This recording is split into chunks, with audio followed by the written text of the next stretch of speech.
Betul. Waduh. Gak apa-apa. Silakan. Ya. Silakan. Gak sopan. Silakan. Gak apa-apa. Silakan. Bismillah. Ampuni dosanya ya Allah. Nah, fokus, lihat sini.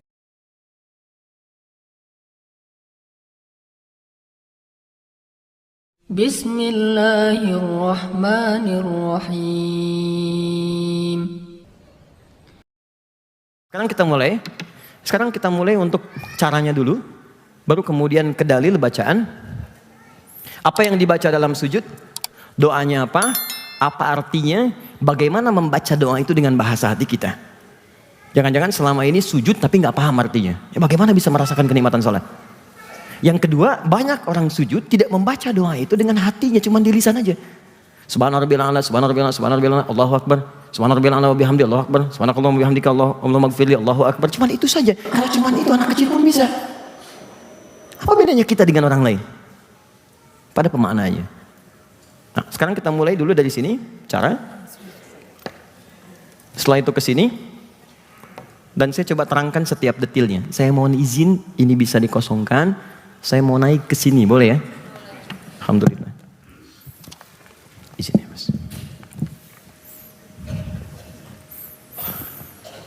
Baik. Kelihatan saya?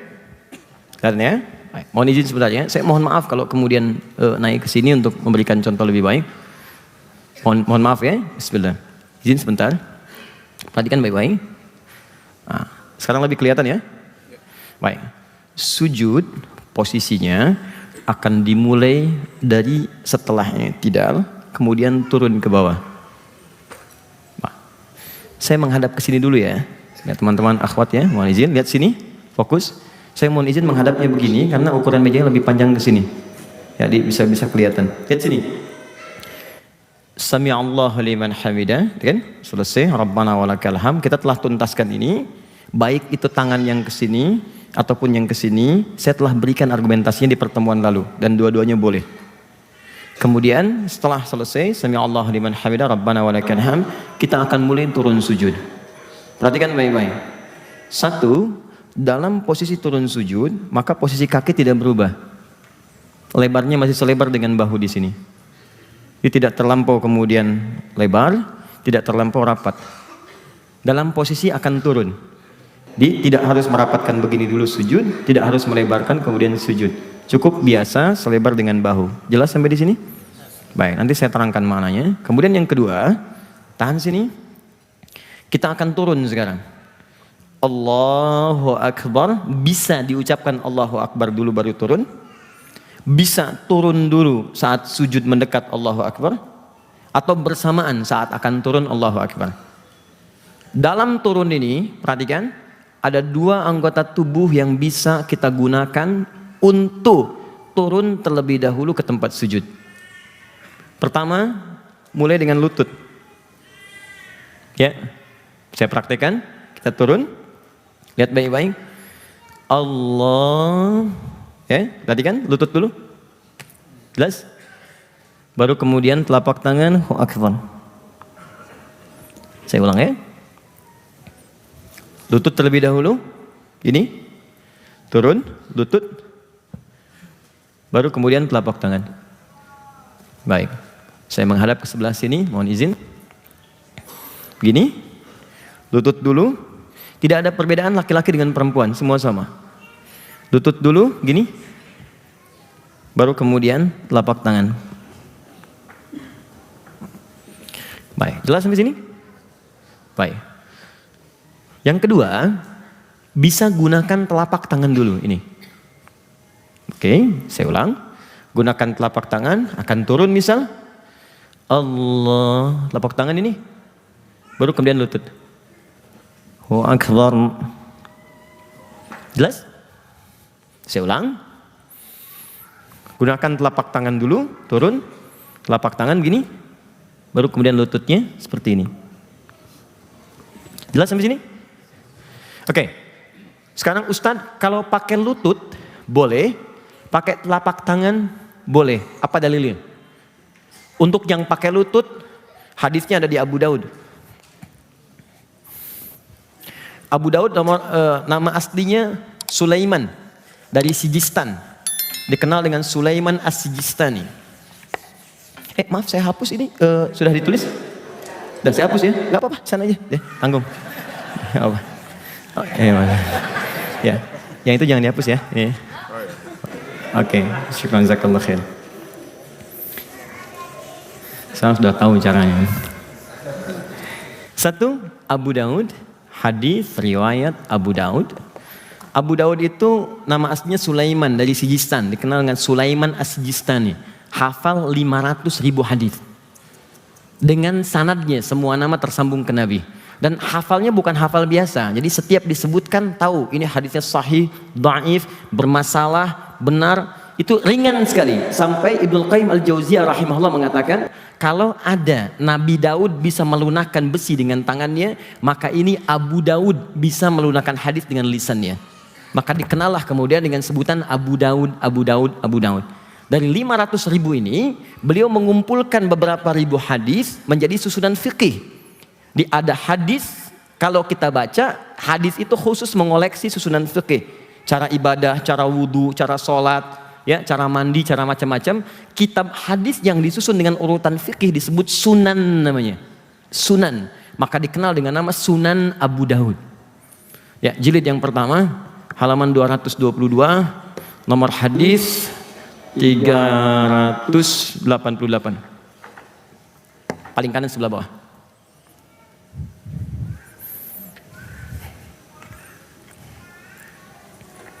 Yang meriwayatkannya namanya Wa'il bin Hujr bin Rabi'ah.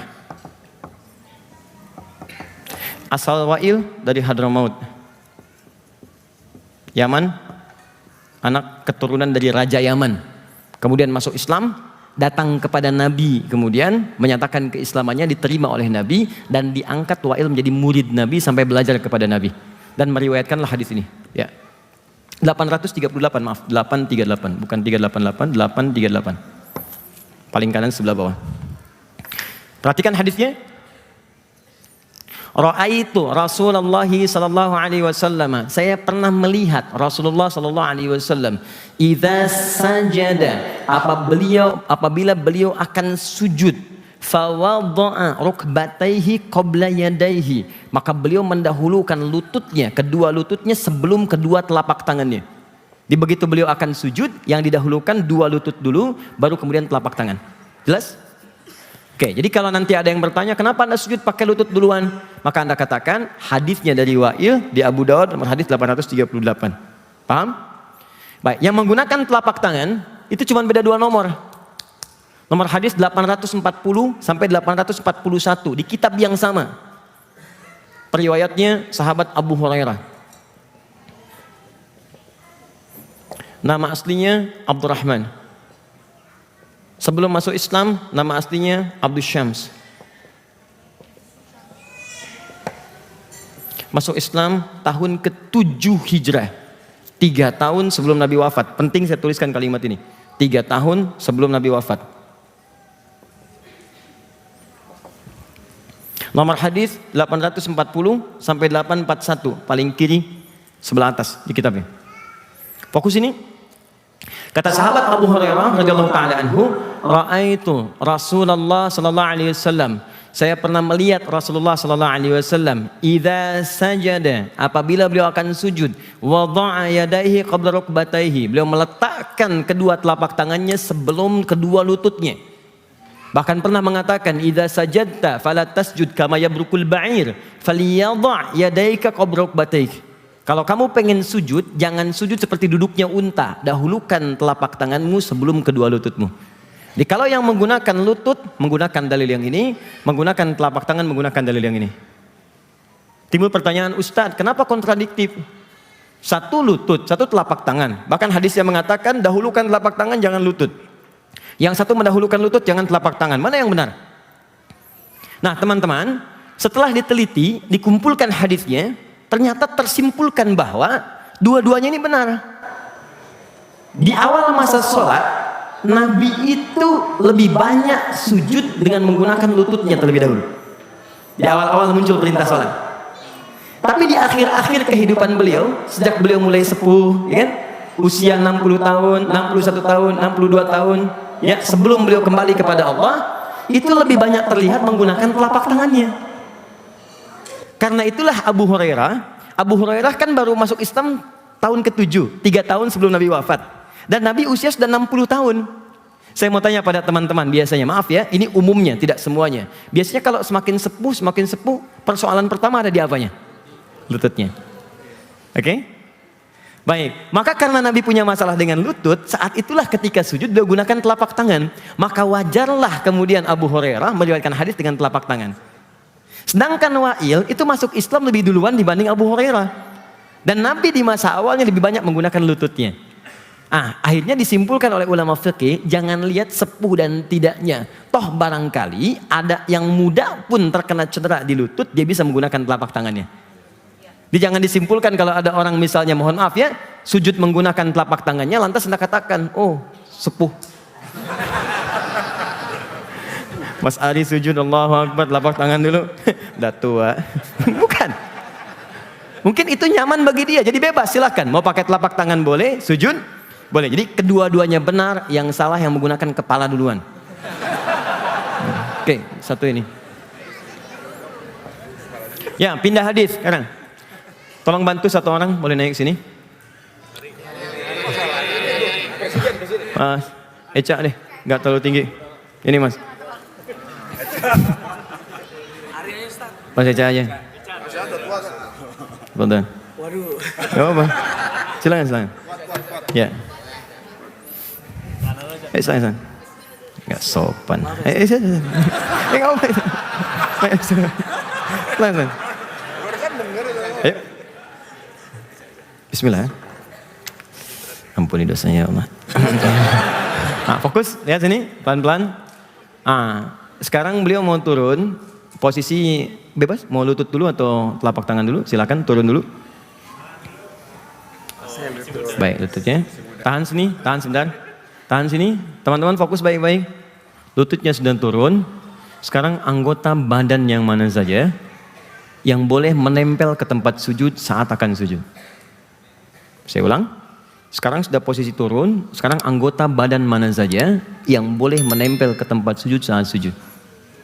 Saya bacakan hadisnya dari Ibnu Abbas radhiyallahu taala anhuma, qal, perhatikan, umirna an nasjuda ala sab'ati a'zamin. Kata Ibnu Abbas, kami diperintahkan untuk sujud oleh Nabi pada 7 anggota sujud. Ada berapa? 7. Baik. Pertama, alal jabhah, kening, sini. Ya, saya ulang, kening ya. Dan ini nggak boleh terhambat oleh penghalang yang sifatnya khusus. Bukan penghalang yang secara umum diperkenankan nggak ada masalah gitu. Ya, kayak misalnya, mohon maaf, mau kena dia, itu nggak ada masalah. Jadi kalau akhwat misalnya mau sujud, mau kenanya sampai ke sini itu nggak apa-apa. Ya, atau misalnya ada jilbab yang halus ya, yang kainnya misalnya menutupi bagian kening ke tempat sujud itu nggak apa-apa. Karena zaman Nabi pernah ada orang, dalilnya di hadis Muslim, saat panas terik luar biasa, ada yang menghamparkan sapu tangan untuk bisa mengurangi rasa panas yang menempel kepada keningnya. Nah, sapu tangan ini itu dipahami oleh para ulama itu bagian yang normal, yang sekiranya bisa ditoleransi, yang tidak menghambat langsung kening dengan tempat sujud. Jadi kalau mau kena kan saat sujud masih terasa kan? Terasa menempelnya itu boleh. Kecuali ada bagian tertentu yang menghambat langsung antara kening dengan tempat sujud sehingga tidak terasa kemudian tekanan kepada keningnya. Contoh, peci misalnya. Fungsi peci pada asalnya itu untuk menutup rambut yang berlebihan yang kalau sekiranya tidak ditutup itu bisa menempel menghalangi kening sehingga tidak terasa kenikmatan sujud. Kalau sekarang diteliti sama pakar itu di dalam bagian kening kita itu kayak ada titik God spot gitu. Yang kalau kemudian kita sujud, darah itu berkumpul di bagian otak yang paling dalam, kemudian di situ ada pergerakan-pergerakan yang bisa di MRI terlihat. Nah, itu kalau terhalang kemudian dengan benda tertentu, itu nggak sempurna kemudian perkumpulan titik itu di situ dan perkumpulan darah yang bertemu di bagian otak yang dekat kepala kita yang paling depan. Jelas sampai sini? Nah, karena itu peci itu bukan syarat sah sholat. Jadi kalau diantara teman-teman memang nggak ada rambut sama sekali, nggak pakai peci pun nggak apa-apa. Akhi silahkan jadi imam, saya nggak enak nggak pakai peci gitu. Nggak. Ini bukan syarat. Tapi kalaupun pakai peci, jangan sampai peci dipakai rambut keluar. Jelas ya? Sama dengan akhwat juga, jangan sampai pakai jilbab tapi rambutnya keluar gitu. Ya? Jelas ya? Maka pakai, sesuaikan, dan saat sujud mau sholat usahakan sedikit buka sehingga keningnya ini bisa tertempel di tempat sujud. Ya, Mas Eca pakai peci misalnya kan, kemudian topi atau ini kupluk gak apa-apa, silakan pakai kupluk. Ya di Timur Tengah, di Eropa kalau dingin kadang-kadang orang pakai kupluk gitu, nggak ada masalah. Ya ini kan hanya sesuatu yang menutup saja. Ya kalau mau dipakai seperti ini boleh, silahkan, asal jangan membuat orang misalnya heran dengan apa yang kita kenakan. Ya pakai di sini belakangnya ada ondel-ondelnya, dengan di sini. Silakan Mas. Bismillah. Sujud. Ada kesini nggak apa ya? Kening satu. Sebentar Mas. Satu ini. Baik. Dua. Perhatikan baik-baik. Yadain atau kafain, dua telapak tangan. Saya ulang, dua telapak tangan. Satu tambah dua berapa?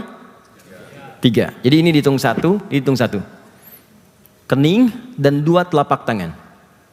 Dua telapak tangan ini ketika ditempelkan, ini yang jarang dipraktikkan. Posisinya persis seperti takbir. Jadi tidak terlampau rapat begini, tidak terlampau lebar begini. Mengurai saja seperti ini, biasa. Tidak rapat begini, tidak lebar begini, mengurai biasa. Dan posisi lebar di sini itu selebar saat takbir. Jadi tidak terlampau lebar begini, tidak terlampau rapat ke sini.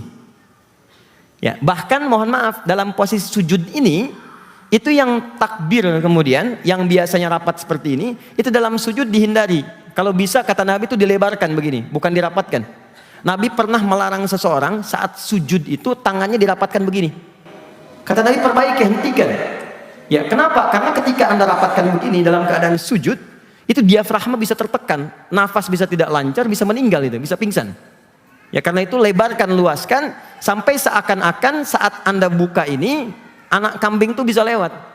Ya anak kambing bisa lewat tuh kiasan ya, kiasan. Bukan berarti ukur anak kambing lewat sini anak kambing.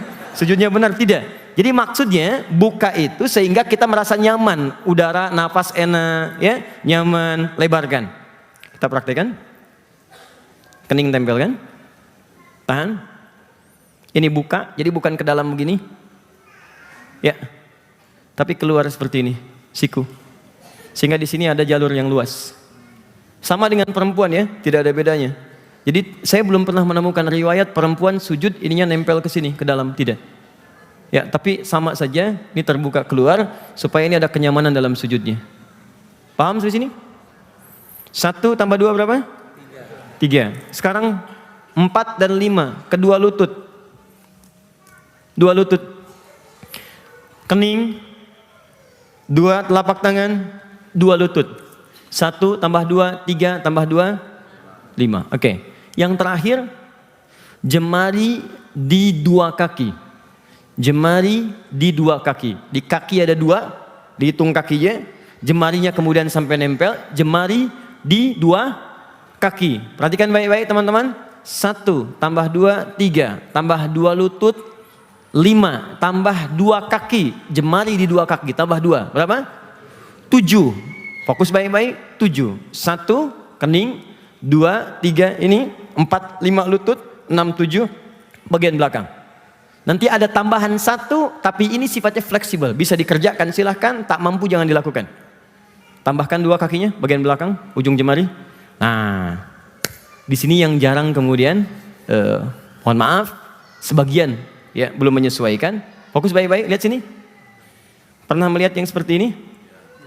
Ya sekarang kan. Nah, ada yang begini? Ada ya? Baik.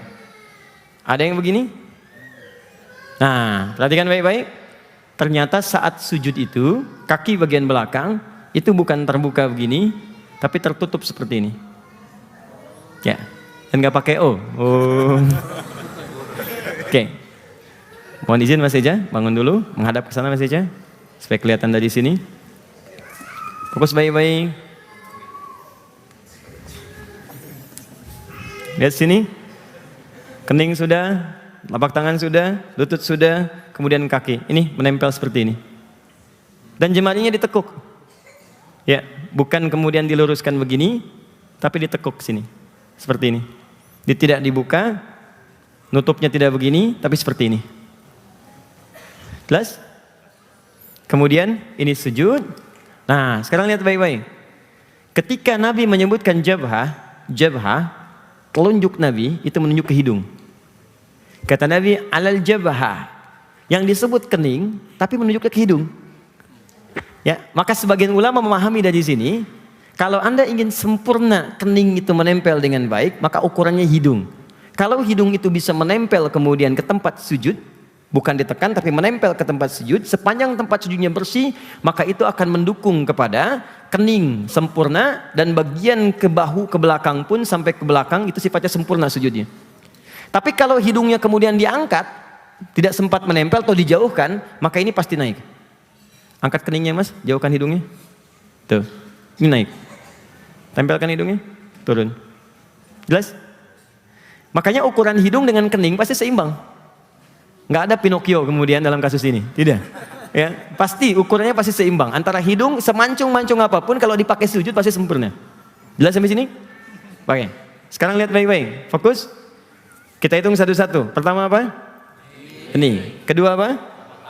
Baik. 2 telapak tangan. Selanjutnya apa? Lutut. Selanjutnya apa? Jemari di 2 kaki. Ukurannya satu lagi tambah apa? Hidung. Perhatikan baik-baik. Kalau sujudnya benar, pertama kali pasti akan merasa pusing. Menyesuaikan dulu, enak gitu. Jadi begitu Anda turun, pusing nggak? Pusing. Ya. Baik, alhamdulillah. Anda kesini. Gantian? Oh, oke. Siap. Fokus, pelan-pelan, sujud lagi. Lihat sini. Perhatikan baik-baik. Kalau sudah turun seperti ini, jangan dulu baca doa. Doa bukan dibaca saat Anda baru turun langsung baca. Kadang-kadang ada yang baru turun sudah subhana rabbiyal a'la. Subhana rabbiyal a'la wa bihamdihi, subhana rabbiyal a'la wa bihamdihi, subhana rabbiyal a'la, langsung bangun lagi. Tidak, teman-teman, biarkan ini turun dulu. Biarkan darah mengalir dulu dengan lancar. Biarkan tenang dulu supaya kita merasakan kenikmatan. Pernah dengar tumakninah? Tumakninah itu ketenangan yang dilahirkan dari gerakan ibadah. Di begitu Anda sujud, tenangkan dulu, nyaman dulu. Setelah nyaman, merasa tenang, baru Anda bacakan subhana rabbiyal a'la wa bihamdi. Paling singkat subhana rabbiyal a'la. Kalau mau doa yang dari Sayyidah Aisyah, subhanakallahumma wa bihamdika Allahumma gfirli. Tahukah Anda, ketika bacaan itu dibacakan sepenuh jiwa kita, walaupun pendek tadi, kalau benar bacaannya, seketika Allah akan membuka pada kita apa yang kamu mintakan dalam sujudmu, aku berikan pada saat itu. Nah, bangun sebentar mas. Tahan. Sampai di sini bisa dipahami? Kalau sudah paham, saya akan tutup dengan menjelaskan makna doanya. Setelah itu kita diskusi sebentar dan coba kita amalkan dalam sholat kita. Pasti ada perbedaan. Oke. Boleh istirahat sebentar? Nggak apa.